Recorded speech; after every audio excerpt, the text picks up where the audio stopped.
Can someone explain to me what the Brooklyn Nets game plan is this season and beyond? Because they entered this season with a lot of optimism, right? After trading Kyrie and KD last year, Mikal Bridges broke out into what seemed like a future star. They made the playoffs. Everyone was talking about how this was going to be the same team from 2019, where it was going to be such great vibes. They were going to be super fun and competitive. And it certainly started that way. They were 13-10 to start the year, right? Not great, but definitely good, solid, competitive team. But now they're not even in the play-in tournament at 16-24. They're 18th in offense, 20th in defense. And I think it's at this point where there are a lot of cracks beginning to form in the optimism that a lot of people had for this team, where, yeah, they made the playoffs last year, but if you think about it, that was done on the backbone of KD and Kyrie before they got traded. Remember, they had that 11-game winning streak? Like, they laid the foundation for that playoff appearance more than Mikal Bridges and Cam Johnson did. And yeah, don't get me wrong, Mikal Bridges looked absolutely phenomenal upon arriving in Brooklyn last year, but I definitely had some concern as far as, like, it's definitely easier to break onto the scene when nobody expects it. People were still getting used to Mikal Bridges as the number one option. People might not have taken him seriously as the number one option, so it's a lot easier to sneak up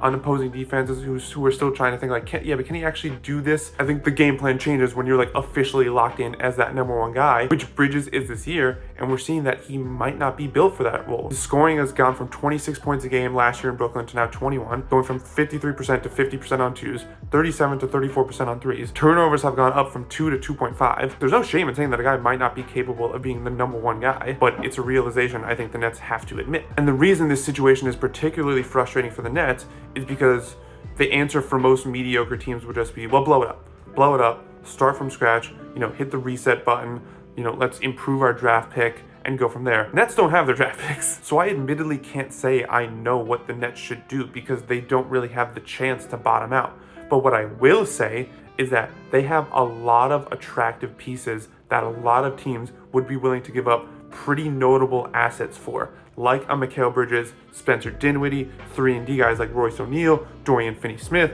big man like Nick Claxton. And so if you were going to tell me, hey, this team is actually winning, this team is actually looking fun, it might not be contending for a championship, but like we're still, being a serious team, I would say, okay, there's something worth keeping there. Sometimes it's just about building a winning team and then, ironically enough, waiting until KD and Kyrie can sign with you in free agency, which is what the 2019 Nets did. But this team isn't that. This team just simply isn't good. Don't get me wrong, hitting the reset button would be particularly ugly for this team that doesn't have its own pick. So it's kind of like we don't really have any other choice but to compete at a high level and try to win as many games as possible, because why not? What else is there? But I think by keeping these guys around, the Nets are doing a disservice to their future, because yeah, they might not have their own pick, but trading these guys can still get you back assets, can still help you refill your draft cupboard and set you up in a better position for the future. Will it be a great future? No, because again, when you don't control your own pick and you're a bad team, that's really not a good recipe. But they could definitely do more to set themselves up in a better position, and every day they don't do that, I think is ultimately just going to make their future look a whole lot worse. They kind of have to rip the Bandaid off now and start what is ultimately going to be